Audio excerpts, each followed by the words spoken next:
Hey everybody, welcome. We're just getting Virtuosity on here. Hope everybody is doing well. Who do we have coming in here? Colin Davidson, yo, what's up? Yeah, got a lot of people turning in. Let's see, we're just waiting for Steve Johnson to come in from Virtuosity. Thanks everybody for tuning in to Longtones. Just bear with a second here. There's Virtuosity.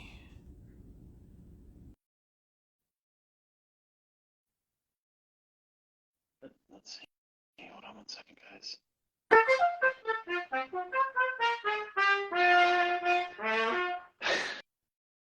He's not even there, man. Hey, Steve, where you at, man? You getting some practice in?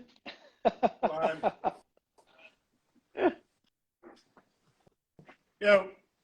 Yo, what's going on, man? Oh, hold on. Let me get up in this big chair here. What's happening? How you doing, man? Good. You? I'm hanging in there, man. It's been a busy week. It's good. Welcome to, what day is it? Wednesday? I think so, yeah. Wednesday. Here we are. Yes. Hi from Brazil. Hey, Brazil. What's happening? What's going on down there? It just started pouring up here. Yeah, the sky is like really, really dark. So I assume I'm going to be up here, wicked dark. wicked dark. Yeah, I'm going to run to the train later without an umbrella because I don't have one with me, and I don't think there's a spare one here. I've given up. I've given up on umbrellas. I leave them places, or they turn themselves inside out. So I've just given up. In the city, you kind of like zigzag for where scaffolding is. Fair point. So you can get out of it.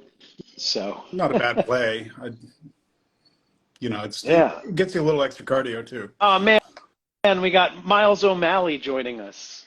Oh, fantastic! What's up, Miles? Raining at Yankee Stadium. That's all right. They don't play baseball there anyway. So. Oh, come on, dude. We all know it's the Mets, though. Yeah, I mean, when did the Mets start playing at Yankee Stadium, though? No. But I'm saying the New York team is. Oh, yes. That's well established. Well established. The other one. It's funny when I was a kid. Little known fact: my mom's boss was Howard Johnson's mom. So back when he was in like the 30-30 club. So as a kid, I'd go to all sorts of Mets games and spring training in Florida. Mm-hmm. It's awesome. Signed stuff from Hojo. Really cool. And then lived in Queens. He didn't let you stay in his hotels? Ha! And he didn't play tuba in Gravity either. That's too bad. Miss Howard. Anyway, Steve, we got some people. You wanna get this thing kicked off? Yeah, sure. Happy Wednesday, the 24th, everybody. Back by popular demand. Since y'all commented and we had a good response to the last one we did. So welcome to Longtones Part 2, Electric Boogaloo. And I'm Steve Johnson up here in Boston at Virtuosity, and my cohort here is Josh Landress, Landress Brass in New York City, home of the Mets. So what's on the docket today, Josh? So today, Steve, we're going to be talking and have a bird's eye view of today's modern brass world. Some of the brands. We're going to talk about which horns we like to carry in our stores and why we have them. Also, we're going to talk about what we look for in new horns. Like when somebody's shopping for a new instrument, when there's all these amazing choices out there. What should someone look for? And then finally, we're going to talk about some secrets in the brass world, including some of my own that people might not know about with me and stuff that I do. Oh, they're going to find out about your second career, huh? Oh, well, I don't know about that one, man, but I got enough time here. That's a first career. And then we're going to open up to some questions later from the community. Cool. So let's start the first segment, Steve. I'm going to pass this one off to you because you're framing, it looks like you have some beautiful instruments behind you, and it looks like I see some new Schilke. Is that Schilke flugelhorns over there? And a Yamaha and I can't tell what else is there. But looks like you got a Getson Deluxe 900 down there, trumpet. Is that That's the with the one. copper bell? Oh man, yeah. So Yeah. I'm gonna leave it to you because you got some nice stuff behind you. All right. So what horns, what new makers, companies, what do you like to carry, and why are you having them in your store up in Boston? So we carry Schilke, Bach, Yamaha, Getson, Edwards, and I apologize. I'm probably going to forget some, and I'll probably just do a quick little spin here to make sure I'm not forgetting too many people. That's about the and Shogrel is a new one for us as well. So, and I know it's new for you too, which Yeah. you know, there's a reason. We just got a shipment in Oh, today for awesome. Shogrel instruments. Awesome, Yeah, awesome. got a Killer Queen, a Ganch horn, and 2 James Morrisons. Awesome. The Meister series. That's Yeah, excited about epic, that. yeah. So that's what we're carrying new, generally speaking. Making sure I'm not forgetting anything here. No, that's pretty much it for what we carry new. And I guess the framing of this is we're looking to explain why we carry what we carry. Yeah. And a lot of it is reliability, both for the product and the company that represents the product or manufactures the product. It's what a lot of people don't realize is that it's not just kind of we buy things wholesale and then resell it. I mean, that's kind of the base level of what we do, but there's a lot of relationship work that goes into working with these manufacturers. I mean, I'm talking with manufacturers reps constantly at all hours of the day and night, since some of them are in Europe. My phone will ring at 2 a.m. I'm not answering it then, but it does ring. It's a give and take relationship, and we have to work very closely with them to stay on top of trends, stay on top of quantities, quality control, if there are issues, feedback from the community. And a lot of what informs our decisions to keep these instruments in our store is how responsive the manufacturers are to these things. Availability of parts, that's another big one. Yeah. Warranty. I mean, just general product representation. There are a lot of different brands out there. We kind of refer to what we have on the wall as a curated selection. Mm-hmm. We're always looking, but it does take, sometimes it takes some convincing and a little bit of investigative work on our part to make sure that it's going to be a good fit for both our market and for the criteria that we have established. Sure. Sure. Yep. Yeah. Man, yeah, because we carry a lot of the same brands. Mm-hmm. I'm carrying a few smaller and boutique makers also. When I first opened up, I didn't have the relationships or the buying power to buy from big companies. So I looked through smaller companies. So some of the brands I carry, let's see. We carry, Yamaha and Schilke and Getson and Edwards. Shogrel, as you just mentioned. We do Van Laar from the Netherlands. Also do Martin Bohm or Buma, coming from Germany, and Anton Possinger, another builder. We do DeCarbo, which are carbon fiber instruments coming from Switzerland, made by Sperry in Switzerland. And what else? We have Agami, which is a company from France. Quadro? And yeah, thank you, Del Quadro. Mike, I'm sorry. Yeah, I love his horns. Mike is a good friend and a great builder. And I just ordered some horns from Ewan Divot up in Canada, Yep. in Toronto, who's, but it goes also into the supply chain thing that we talked about. I also have some horns from B&S, and I think that got them all. And oh yeah, we carry Lotus also. So yeah, a lot of different brands and makers, and it's a big variety of instruments. And here in New York, I like having a variety of things that are different from a lot of places, and also it's curated um, based on demand of clientele base. Yeah. Orchestral musicians are looking for certain types of instruments. People who are doing jazz or commercial music are looking for other styles, and there's all sorts of different brands that make a quality instrument. I'm always looking for quality, like you said earlier, even warranty and dealing with if there's an issue with a product. Mhm. And everybody we have, oh yeah, somebody else taught off. What about Landress trumpets? Yeah, yeah, I hand make a few instruments and assemble and build some trumpets too, and I'll go into some of that later. But yeah, it's also the relationship building, and also what customers ask for. People come in and they want to try things, and they're like, "Hey, what do you have? What can I try? What's different?" Oh, I live in, you know, somewhere that has a music store, but they don't carry a big selection, but they have like a Bach and a Yamaha and maybe one or two Schilkes on the shelf or something like that. And people want to try these things. There's a lot of really cool builders and makers out there.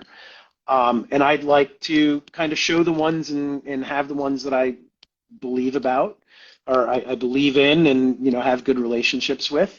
And also what the market demands. So, Yeah. yeah, do you have some favorite things that you're carrying these days?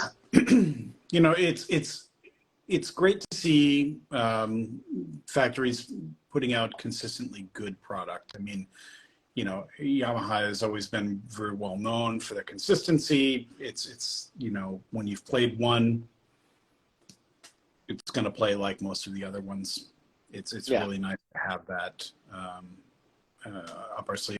But we have a great relationship with Schilke and Bach and the other and Getson and Edwards as well. They all bring something unique to the table, which is nice because that they're all quality wise reliable, something that you can kind of bank on, Mhm. especially for example Schilke and Getson come with very robust warranties. Yeah, they're Yeah, amazing. and I've never had. Getson Edwards lifetime warranty on valves. Yeah. Schilke's always been really great for me with warranty parts. Also, Yamaha's really good with warranty parts if there's an issue. Yep. As a repair shop. Yeah. Yeah, it's really important stuff. Yeah, I mean, it really is because let's face it, stuff happens. I mean, the warranty is there for a reason, and I think that the warranty makes a statement too about their confidence in their own product. To have a lifetime warranty on valves, that's Yeah, it's amazing. substantial. That stands behind your product. Oh yeah, It's really incredible. Yep. So speaking of that, if Mm. we're talking about what we're looking for, what should people look for? There's a lot of people who come in, and a lot of people watching us who want to know, hey, there's a lot of options out there. I've played a Yamaha, or I've played a I've never played a Del Quadro. Well, so and so plays a Del Quadro, and so plays a Bach, and so and so plays this model. What should somebody? Because you're a trumpet player. I'm not a trumpet player. A lot of people don't know. I am not a trumpet player. I was a French horn player. I fell into the trumpet world, but I can play a little bit of trumpet. But you, as a trumpet player, Steve, and working with other trumpet players, what do you look for in a modern horn? Well, a couple things. If you're looking based on what other people are playing, a lot of times, and maybe this goes into the secret segment here, but a lot of times what players are using on paper and what they're using on the gig are two different things. And I think it's important to go to watch these people play in person. Are they actually playing on these instruments? And hopefully they are. If they're properly vetted as an artist, you're going to see them playing a Yamaha trumpet when they're on the Yamaha poster, and that sort of thing. If you're And then that also delves into the topic we've talked about before, where just because somebody plays this instrument doesn't mean that it's going to work for you. You know, if the my Miles reference. Yeah, exactly. You know, but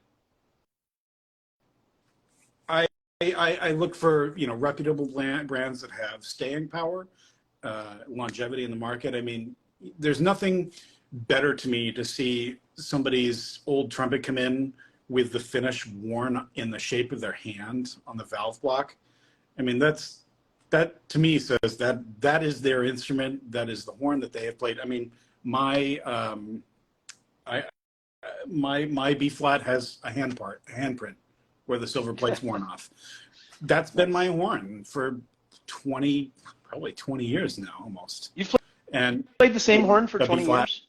yeah, my first B flat, the one I still play. I've changed the lead pipe. I've changed, you know, a few things on it, but it still works for me. I love it. You know, it was a new Bach 37 that I bought in 1997. Wow. Bunch of work, you know, but it's still kicking. And, you know, I've played hundreds, if not thousands, of other B flats at this point. Yeah. And that one just, it's home base for me. So yeah, for sure. Although we did just get a gold-plated 190-37 that I may. Ooh, nice. It is pretty nice. Those are nice horns. They are. The gold-plated one is especially good. So I'm excited to get that. Awesome. Lou's going to do some tweaking on it and see what we can do. But anyway, yeah. That's looking for something that somebody has played for many, many years. I mean, somebody in the comments just mentioned Doc. I mean, you know, there are horns that Doc has played. Doc's changed a bunch of horns, but you know, he plays on what he was endorsing. Although there was some vintage stuff that kind of crept in there. I actually one down here that was one of his vintage horns at one point. Oh, nice. Yeah, it's a pre-war Besson too, so you can't have it. But yeah, there's lots of things to look for. Playing through them, consistency is really what I look for. Well, does it feel good? What about? If I could just interrupt. Please. What about? So, I'm not a player. What about playing style in horns? Like, you know, everybody plays something different for different, you know, job settings, right? If you're playing a commercial gig or recording, or playing in a big band, playing lead, or you're playing, you know, solo combo, trying to get, what do you look for in that horn when you're playing? Because you got all these great horns in, and I know you go back to your same horn, but what's something that you would do and help steer somebody in that direction towards a commercial instrument? Yeah, let's say for a commercial for right now. Okay, I mean, like what excites you about commercial horns? Like, what do you have? That's well, there? Right. If we're looking for like a purely lead horn, the Eric Miyashiro Yamaha is a rare bird in the States, but it is definitely will light up the room. I mean, the little promo thing that we did earlier, that was on the Miyashiro, and I am not a lead player by any stretch, but I can get that high G without too much of an issue on those. So if I can do it, any competent lead player can do it. And the Bobby Shoot model for Yamaha is also, it's a great all-around commercial horn. The new stuff that's coming out from Bach, when we see it, we'll be able to. I'm pretty sure that it's going to be a good fit in that sort of vein as well. It's really, I mean, but there are guys that are playing, you know, like a Bach 37 in a jazz setting as well. So sure. I mean, I'm not trying to be vague or sit on the fence or anything, but it really is such a personal thing what you can get out of course, what you can get out of these instruments. But you know, if somebody came in and said, I need a rocket, I need a lead horn, I'll steer them towards that Miyashiro horn any day, because that's, you know, the thing will peel paint if you need it to. Yeah. So, you know, lightweight construction, big bell, minimal bracing. It's got everything that you would find on a good lead horn. So yeah. And a lot of research into that too. Oh yeah, there are. It's a lot. You know, great R&D. A lot of energy and R&D into their horns. Sure. Yeah. You know, generally speaking, you know, if people are looking for classical horns, it's going to be start in kind of the Bach 37 vein and kind of move out from there. If they need a little bit more brightness, maybe a 43 would work. If we need a little bit more warmth, we can look at, you know, maybe a heavyweight bell or something like that. But then you got to introduce the mouthpiece variable on there to, there's just, there's no solution for one person necessarily, and it's easier to do with somebody, you know, who's working with us in the store here, just to kind of guide them along that path and find what's needed. But look for what you're looking for in a modern horn. The best way to figure out how do I put this? If you're shopping for horns, you really need to come in with a solid purpose. You know, not saying, yeah, I think I need a new horn. Well, why? Are you finding response issues in the upper register? Are you finding that you need to have a more open low register? Are you feeling that the sound is too tight? Are you feeling, I mean, take mental notes before you go try horns, because sure, one of them might surprise you, but it's going to be much easier to find what you're looking for when you have purpose and are able to kind of guide that process with that stuff in mind. So I look at things a little bit different on horns, you know, because my background being a repairman. So the first thing I always look at before playability, because I'm not a great trumpet player. I mean, I can play decent trumpet. Yep. But I look at the build quality.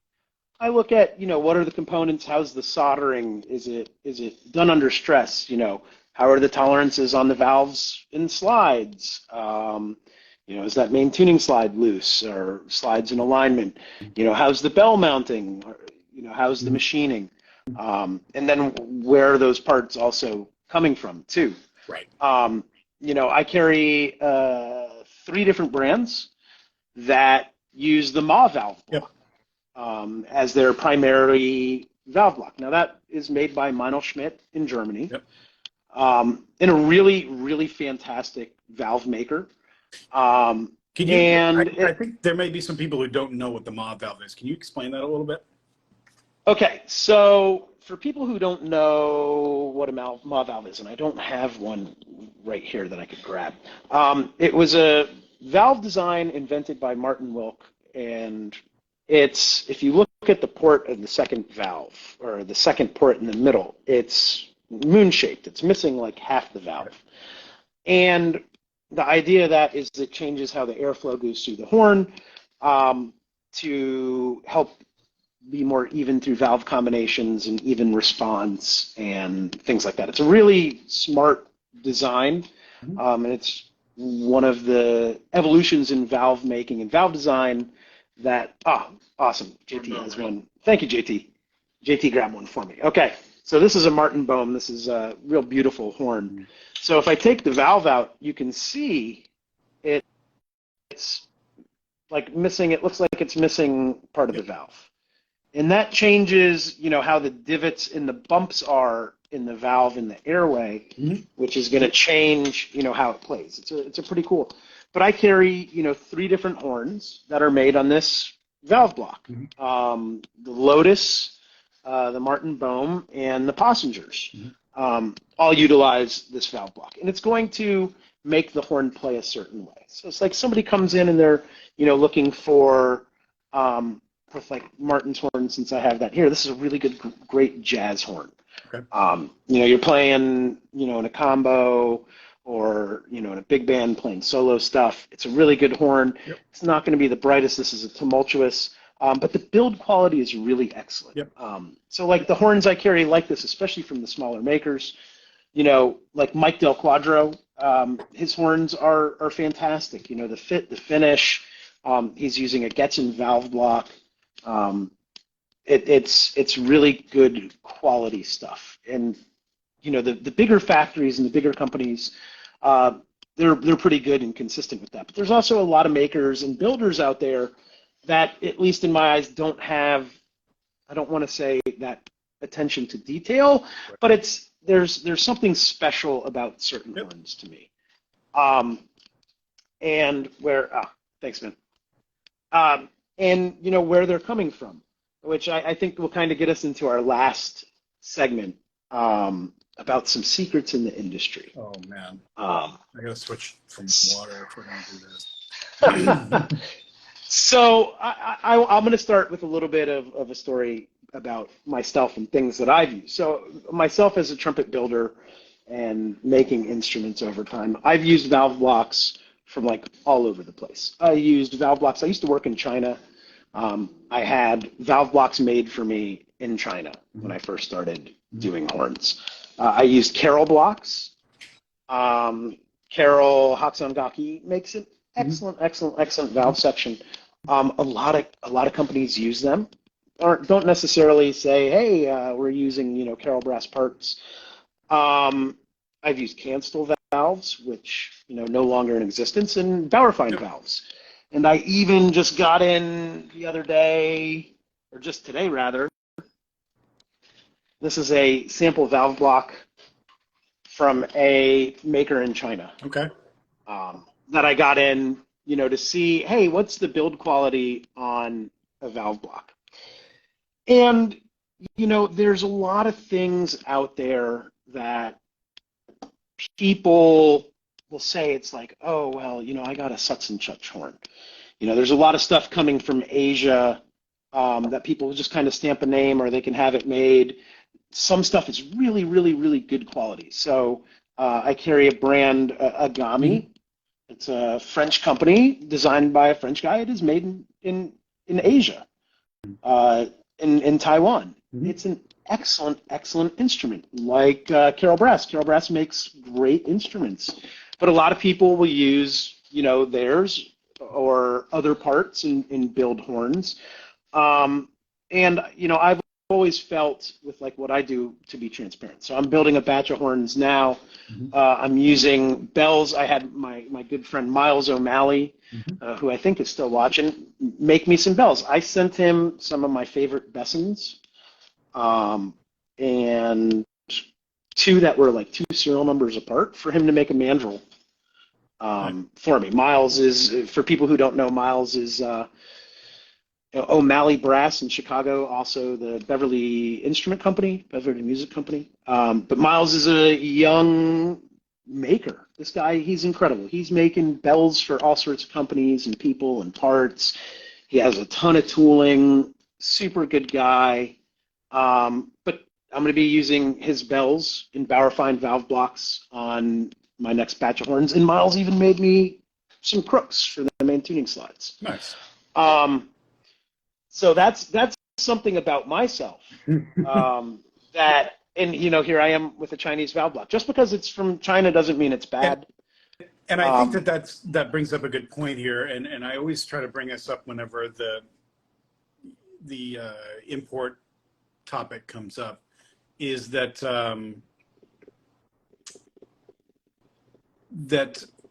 we use China as kind of a catch-all, and we need to make sure that we're acknowledging that these don't all come from mainland China. Taiwan, Vietnam, Indonesia, they all have factories that are pumping stuff like this. And it's been going on for years. I spent a lot of time in China in like the early mid 2000s. All over instrument factories, stuff coming from everywhere. And with the electronics industry and guitar industry, and stuff, there's a lot of good stuff, and there's a lot of also low quality stuff. Right. And that it seems that you, in my experience anyway, you kind of get what you pay for when it comes to ordering an instrument or a valve block. And on the topic of being transparent, I mean, that's where I kind of have a little bit of an issue when people represent them as, well, I made this valve block. Well, somebody made it, but you didn't make it. You just kind of put it on your horn. And that causes, can cause problems if we're switching factories. Well, that brings us, sorry, just to touch base, because I know where you're going. It's the difference between a maker and a builder. Yeah, totally. Yeah, right? Absolutely, 100%. Especially for the boutique industry. There's a lot of boutique makers and builders and people making some of their parts, some not their parts. Some people make just braces. Yep. Some people, will use a Chinese valve block. And I'm not just talking about trumpets either. Mm-hmm. Oh yeah. There's a lot of like French horn makers in the U.S. that use, similar rotor sections coming from Europe. Yep. They make their branches, or there's a couple companies in the United States that make a lot of parts for people. That make really quality parts, but it's a difference between a maker and a builder. I've made stuff. I've said I've made trumpets. I build too. I've sourced parts, but when I source stuff, I like to tell people, what it comes from. Yeah. It certainly it has the potential to misrepresent your workmanship too. In either direction, frankly. You could either oversell yourself or undersell yourself depending on the parts that you were able to obtain or that you chose to source. Sure. So I know that's obviously somebody like you, that's going to be your first concern is, what is the impression of this, even though I'm using somebody else's, prefabricated part, the overall instrument is of my creation, and you want to make sure that it's of the utmost quality. I mean, yeah, obviously. I say obviously because that's kind of the way that we both operate, but there are other, entities or other companies that maybe that's not the top concern. Yeah, and it's been that way a long time. As I was talking to somebody earlier, it's like a new age of stencil instruments. Oh yeah. We all look back. We see it more in like the saxophone world. We talk about stencils, but Kahn used to make stuff for all sorts of people and had all different brands, and King and Buescher. They'd make Blessing was another big one that made stuff for everybody. They made York, they made Bach parts, they made Rudy Muck parts, they made so many parts. And back then, I think it's kind of the same as today. Now we get a little bit more bombarded with advertising of, things that people made. Somebody just saying Bach started getting his valves from Blessing. Yeah, Bach also in the early days in the Apollo models used King valve sections and imported them from Germany at one point. But that still happens today. But, I like to, always be honest about things. There's a lot of smoke and mirrors. I mean, if you and I wanted to order a horn right now and put whatever we wanted on the bell, we could do it. Sure. All it takes is a little cash and an email. I mean, that's sure. We're at that. I mean, we import stuff. We get a lot of times. So since people know me and my reputation as building and making instruments and stuff like that, we launched our Midtown Brass brand. Which is 100% Chinese made. I'm getting it from the same factory that makes for a couple other pretty big name brands, and even some that advertise that they might be or misadvertised, but they come in China. But people frequently will get emails and they're like, "Oh, I want one of the flugelhorns you made." They're like, "Oh, we didn't make the flugelhorn. I don't make flugelhorns. This is coming from overseas." And that's, transparent with some big companies. They are very clear about, what is made in the U.S. A big misconception, there were rumors going around is like Bach, that, Bach Strads are made in China. No, that's not true. Although there are forgeries that are made in China. There are 100%. You can buy on AliExpress a Bach 37 forgery for like, $87 with free shipping. Maybe not that cheap, but I still see it and hear it. People coming, "Oh, I heard this was made. Oh, I had this or whatever." And there's a lot of misconceptions out there, and I applaud people like Ewan Divot, who I think is watching. He's a very transparent. Hey, I use Getzen valves. I've had Andy Taylor make me bells. Mike Del Quadro's very transparent about where his stuff was. Some European makers are very transparent about where they get their parts and sourcing. And there's nothing wrong with sourcing parts. Like if I find that this valve block is really awesome. This company, I can with a minimum order send them designs which they'll change for me, which is awesome. But if the quality is there, hey, I got this great quality factory that's making valve blocks in China. Haven't used it yet. I just got the sample in, but there's nothing wrong with it, but you just need to be transparent. I agree. Absolutely. It's just easier to sleep at night. For sure. And by the way, just aesthetically, that valve lock looks nice. I mean, man, this thing, I'm kind of blown away, to be honest with you, Steve. Yep. It's I checked the compression. It was like, I didn't even put the full plug in it, and it was registering at like 98%. So, it's cool because I'm looking. There's always, unfortunately in our industry, there's also, when you're talking sourcing parts, there's supply chain issue. Yeah. We work with factories and we place an order, and whether they're made domestically or overseas, they rely on some parts sourcing for their instruments, whether it's domestic or foreign. Doesn't matter, but that holds up the production process. And I know, like Mike, for example, Mike Del Quadro, like I love him so much. I love his horns. I'm like, hey man, I'll take as many horns as you can build. Mm-hmm. And he's like, well, I'm held up with valve sections. Yep. Well, Getson makes his valve section. Getson makes a very, very, very awesome American-made great valve section. Somebody asked earlier, I saw in the chat, they're like, why are Getson valves so great? That's going to come back later here. We got that earmarked. So yeah. But why are they so great? In my opinion, it's how they're made. They have a hard nickel plating on them. It's a durable plating. They've been making valves the same way for a long time. Their spring barrel design and airflow design is a little bit different. Their horns with their valve sections play a certain way, but there's something to be said about that. Yeah, I mean, and you see horns from the 50s and 60s that still run just fine. Yeah. From that company. So yeah, and for those of you who don't know, Edwards and Getson are part of the same company, and the valves on the X13 are always fantastic. I mean, yeah, we had somebody say, well, why are these whistling when they're? I said, well, because they're sealing. They have great compression. Super tight. Yes. Super tight. Yeah. Hey, Mike. Yeah. We just got in a great X13 with a nickel silver bell flare. Saw that. I'm jealous. Man, so Christian sent me a couple of years ago a prototype of one, or maybe two of them. I don't remember. And Kiku Collins bought it immediately. She was Edwards' person who played it. And I've always been like, oh man, I wish they would make that horn again. And thankfully he did.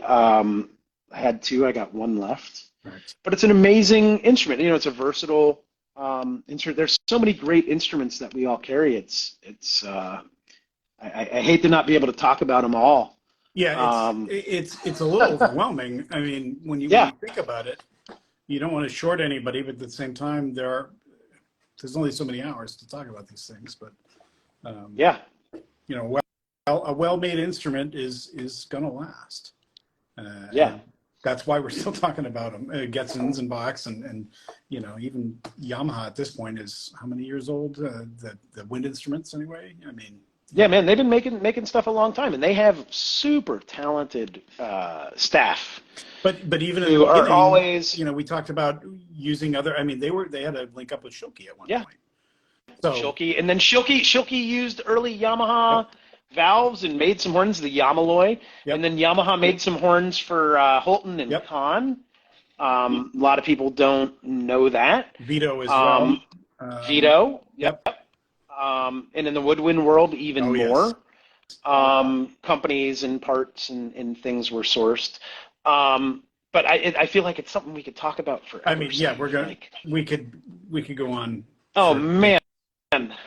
Yeah, but I'm just going to sum that up because I know we have some questions. So the question we did want to hit from Todd was what makes those valve blocks from Getson so great, and I think you hit it on the head there. It's it's about consistency, making sure, measurements, compression, and then making sure they're running smooth. Yeah. Now I'm gonna add in something as a repairman. Since we're just talking about valves a little bit, one of my big pet peeves is people who don't oil their valves. Public service announcement: people, oil your valves. But they oil them at the factory, frequently. so you don't have to do it. Oh my goodness! No, as a repairman, it breaks my heart. People have good instruments; they make their livelihood with them. When they don't oil their valves, it's going to wear out the tolerances. You could have the best valve section in the world, and if you don't oil it and maintain it, good valve sections with tight valves, when they're not cleaned and maintained, don't work well. Okay, so the first month we have a new trumpet. What's the protocol for properly oiling and breaking in? Go. Okay. So, new trumpet, you just got your new horn. Oil your valves every day with a light. I like synthetic oils. So you want something with a lower viscosity, much thinner. I like to wipe it down and keep them as clean as possible. And, try to work it into your fingers. On tight valves, they're going to stick sometimes if you use uneven force. Like, these valves are super duper tight on this thing. If I push this down off to the side, you see that drag? Yep. That's because it's so tight, your uneven force, kind of the opposite happens, or the same thing happens when the opposite is in effect when your valves are loose. But oil them every day, wipe them down, wash your horn out to the first, I like to say within like 2 weeks of getting a new horn, you should probably wash it out. Because it might be sitting on a shelf for a while, or might be sitting in the case in a box for a while. Some instruments, when they're shipped, they take a while, or you could have some factory grime and stuff. But really, oiling and greasing the slides are really great things to do. Yeah. But oil. Even put some down the lead pipe. Keep your horn clean. It'll last you forever if you're going to spend money on a new instrument. Some are really expensive. Take care of it. Yeah. So it can last a million years, like Steve's trusty old Bach. How old were you when you got it again? 14. Yeah. So it's a trusty horn, man. You got to take care of it to have it last that long. So you buy something new, you got to take care of it. Absolutely. That's and it's funny. I see the same things that you see when people just don't maintain. They don't, and you get something that comes in for a cleaning that's got, it's got a smaller bore size because there's so much goop in there, and it's the stuff of nightmares. So yeah. So Steve, I think we had.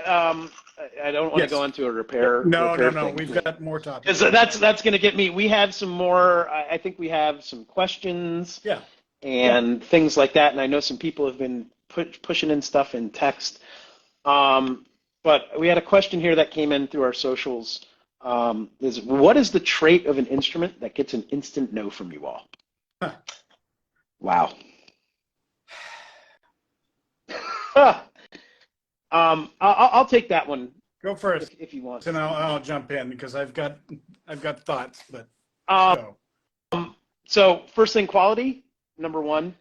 2, honesty, integrity. We were working on a trombone the other day, and it had a sticker on the counterweight for the brand, and we got to take the stickers off to clean it for the counterweight. And underneath it was literally the generic Chinese trombone, where it just said trombone sticker underneath. Stickers are much cheaper than actually engraving. But that was kind of disappointing, even though I knew. But for me, quality and consistency, price points, are an instant no. Yeah. This is going to sound kind of, when I see a really, really low price or a really poorly made case that a new instrument comes in, sometimes that's the first red flag for me. There's a certain style of case that when it comes through the door, you just know what's in there. Oh, sure. And you kind of just don't even look at it because you know what you're getting yourself into. And the unfortunate thing is, and we talked about being upfront about these things, we often have those come in and say, these are going to be, it's maybe more to repair than you paid for this instrument. And sure.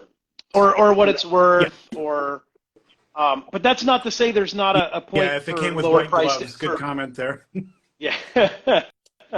But that's not to say, oh, that's Dave Zoni. That's not to say, though, that there's not a place for lower price instruments. Sure. I got a thing on Facebook a couple weeks ago where somebody was selling like a red Cecilio or Mendini trumpet, something that I would never carry in my store.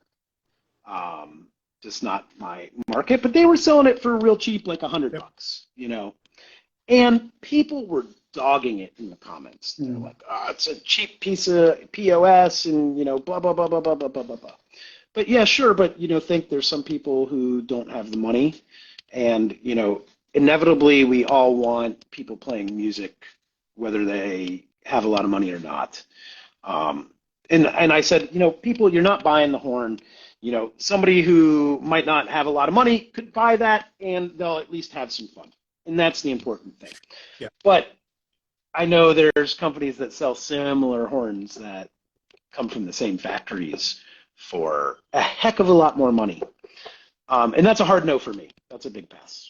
Yeah. But there is a place for it.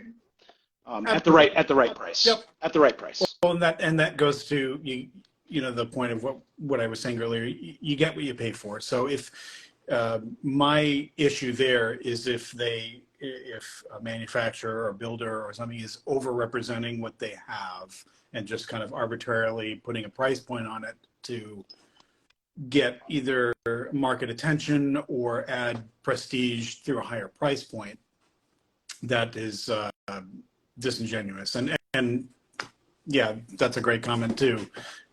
Better to invest, and that's something that we tell people all the time: is why would you want to invest in a student instrument that maybe isn't going to be there? Take that money and invest in a used student instrument from the 70s or the 80s or even the 60s. Yeah. Like an old Ambassador or something like that. That's great horns. Going to stop a tank. Because we can work on them, we can service them. They've been around the block. They've stood the test of time. So, and every repair shop has a million of them in their boneyard. Yeah, usually. Yeah. Yep. We had another question here, Steve. What modern day maker, big or small, are you most excited about? Well, there's a lot. I mean, like we said, there's a lot out there. I really enjoy working with, I mean, we were Getson Edwards, Schilke, Bach, Yamaha, or right now are my favorites to work with. That's not saying that those are the only ones I want to work with, but I see a lot of excitement coming from the design departments. Talking with people like Wayne Tanabe and Bob Malone, talking with Kristen Griego over at Edwards, Getson. It's really, really fun, and I know Andy Lott's in there too. Andy, thank you for what you're doing. It's great to see some reinvigoration of this because we've been making, how long have trumpets been made? Since what, the 1600s? Actually, before that. Earliest. I mean, King Tut trumpets. Yeah. So we've been doing this for a little while. So it's nice to see a little bit of invigoration and passion behind it again. And maybe that's a generational thing that's starting to turn over. Maybe that's there's great. Yeah. So I'm excited to answer that question. On top of Steve, like with some of the bigger companies coming out with new models and R&D, there's a couple smaller makers that I'm really excited about, and people who I've also mentioned this evening. Mike Del Quadro, big fan of his horns. Kenny Rampton was in yesterday. Kenny Rampton plays on a Del Quadro trumpet. We're lucky to have some. It's a very unique style of horn. They look great. I'm excited. Also about Martin Bohm, who's making some fantastic instruments. We joke in the shop that Martin Bohm is like the European Del Quadro, because there's a lot of like design similarities in bracing and things like that. But those are two. Also Miles O'Malley, for not trumpet. So there's Miles made a couple of a Vienna horn or two Vienna horns, I don't remember. But there's a guy in Long Island, James Hampson Horns, who had these. James is a great guy, but the Vienna Philharmonic was in town, and he brought the horn in, and they came into the shop to play this horn that Miles had handmade, and they were like going crazy over it. They were like, I wasn't here, but apparently the guys were like, that they were flipping out at how good this Vienna horn was. Nice. So yeah, there's some exciting stuff coming out there. So, and I'm fortunate to call some of those people friends who are making some cool stuff too. Well, but that's part of the relationship though, because there's an inherent trust there. There's a reliability factor that really comes into the decision whether or not we're going to represent a product or not. I mean, that if you see an issue, you can call up Mike and say, hey, just so you know, this is what's going on, and he's not going to take offense to it. He's not going to make excuses. Oh, sorry, we'll take care of it. And not like buying the 4-valve green flugelhorn on eBay, free shipping from India. When a part breaks on that, getting that fixed, right? You can't text that guy? No, sorry. Hey, here's I'm going to pivot here real quick because there's a question in the comments that Alec just handed me here. Todd says, what are the trumpet pros playing in New York City? Are they playing vintage? And are we buying new? Or I can't read Alex right. Okay. So I get what he's saying. So what are people playing in New York? Man, New York is such a versatile town. It's kind of incredible. I'll touch on like French horns real quick. It used to be like a Con 8D in Paxman Town. Now a lot of people play Engelbert Schmitz or Rico Coons or Jacob Medlin horns, Patterson horns. There's a wide variety. A lot of people have Yamahas are played. In trumpets, I see a mix of vintage and new. A lot of people will play on, the same horn that they've played on for a long time, like in Steve's situation. A lot of the guys playing classical still playing Yamaha, play Yamaha stuff. The new third generation C trumpet's fantastic. Still a lot of Bachs. Bachs and Yamahas primarily for C. Some Chagall stuff. I know a couple people who play, some Chagall piston Cs that are really good. There's Sam Nestor just posted a video the other day on Instagram or on Facebook. Really good Australian trumpet player who lives here in New York. He just did this amazing. I'm like, man, was that on a Chagall C? He came in the other day and he's like, yeah. It's like, man, I was blown away. It sounded incredible. For B flats, there's Yamahas, Van Lars. People play. We sell Van Laar here. They're fantastic instruments. Those are the flugelhorns and trumpets. And even with unfortunately on Christmas, Hugh Van Laar passed away. That was which was really, really sad. Working in the shop, passed away. But we've been getting in Van Laar instruments. They're still very much open and making horns. We just got in 2 horns today that were orders from people: a Fresu flugelhorn and a Euram 3 light. Beautifully made. The craft is still there. But some people play Van Laars. There's a wide mix of Martin committees and vintage stuff that people play, trad jazz. A lot of people playing Martin Bohm and Del Quadro for the scarcity of those instruments. Like Martin Bohm right now, I think it's like a 10-month wait for me to get a horn from him. Yep. He's a small maker. It's one guy, Mike Del Quadro, the same thing. Couple guys play on the Del Quadros that we've had in the shop. They come in and they sell like immediately. Yep. Some people still play some B&Ss.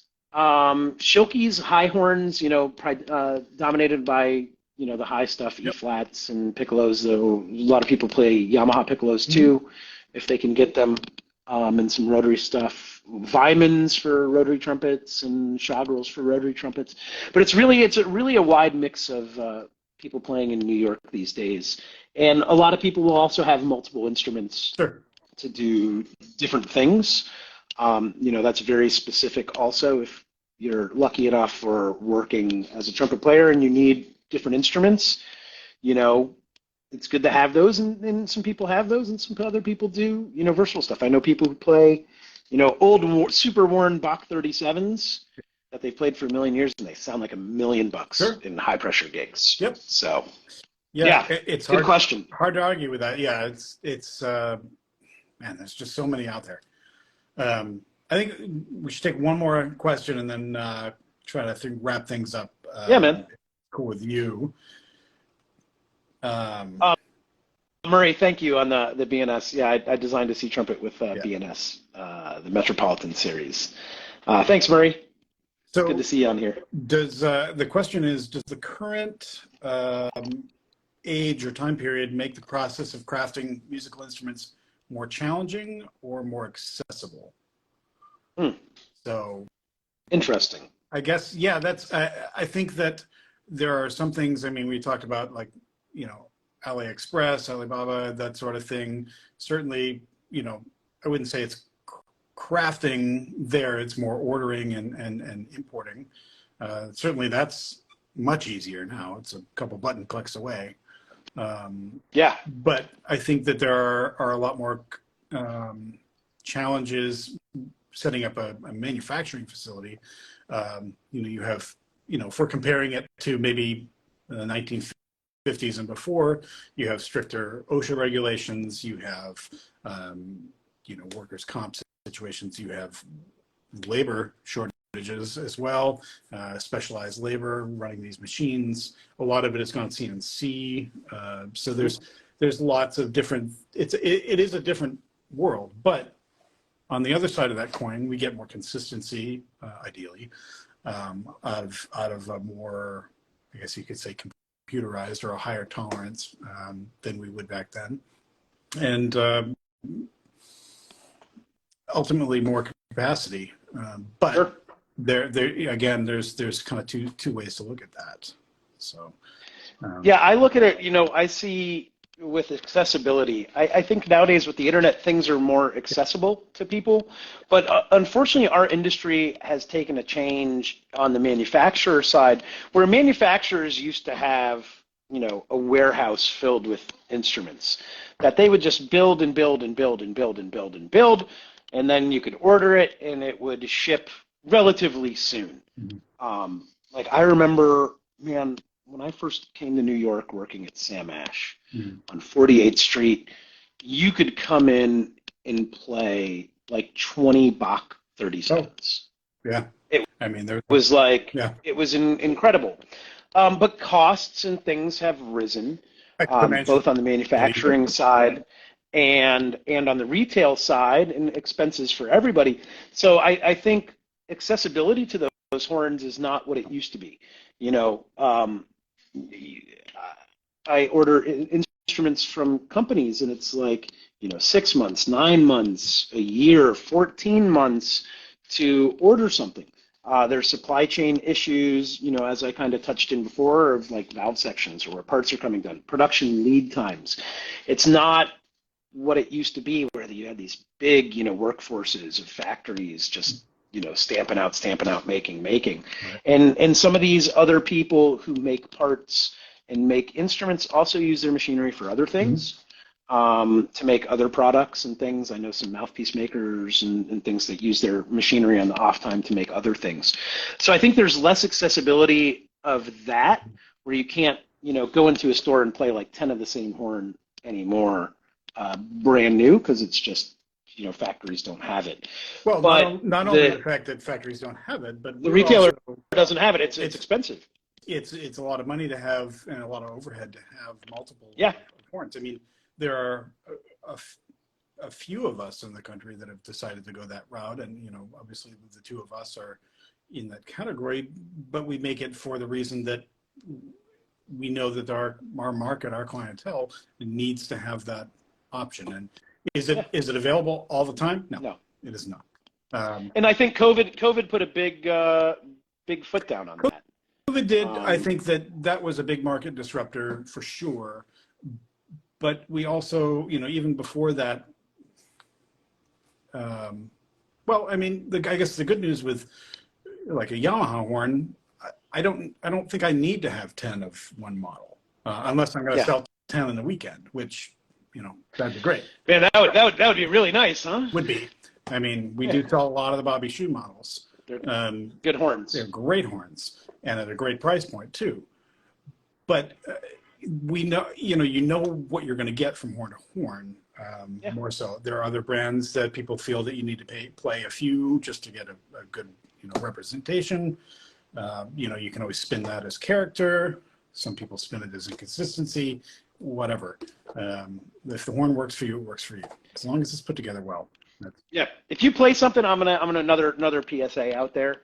If you're at a music store or a shop or somewhere and you're looking for a horn and you play something that you like, you try a couple different things and one like sticks out to you and you're like, wow, I really like that. Buy that horn. Buy that exact one if you can, because they're all a little bit different. Yep. Even the most consistent of horns play a little bit different. So if you find something you like, buy it. Yeah. Please don't internet showroom us. Yeah, that's rough. I mean, it is, but I guess it's on us to prove that we're doing this for a reason and that we have a value. Of course, value service. I love it. I love it when people come in and play things. Oh, absolutely. If you're shopping for a new horn, if you can get to a place that has instruments, there's a lot of great stores and shops around the country that have decent selections. Go in and play stuff. You find that horn, buy it. On that note, Steve, it's getting late, man. You wanna wrap this thing up, or do we have any more questions? I don't know if Alec had any more questions. No, I think that were any more questions. I mean, we had a lot of great stuff in the comment section, and I'm sure that that's gonna kind of feed into our next episode, which is great because, frankly, I enjoy doing this, and it's basically what we do anyway. And you guys can just watch us chat with each other. So, yeah. So, and if you have questions, please reach out on our socials. Steve's is at Virtuosity. Sorry about that. _Boston, and mine Landress Brass. Check us out on Instagram, Facebook, TikTok. Feel free to reach out to email us. And if you got questions, thank you everybody for tuning in tonight to Longtones. Listen to us ramble. Another cool thing is if you want to listen to this episode or the first one that we did, we are archiving these over on Spotify. Yeah. So just search it on Spotify, or it's going to be in our link trees on our bios in Instagram here. This episode is going to drop at 2:00 on Friday. On Spotify. We'll look forward to it. And like I said, we're probably going to be filtering through some comments here and see what we can drum up for the next topic. So I guess that's a wrap, and we'll see you next time for episode 3. A lot of fun, Steve. I appreciate it again, and thank you everybody for turning in. All right. Take care, guys. Bye-bye. Bye-bye.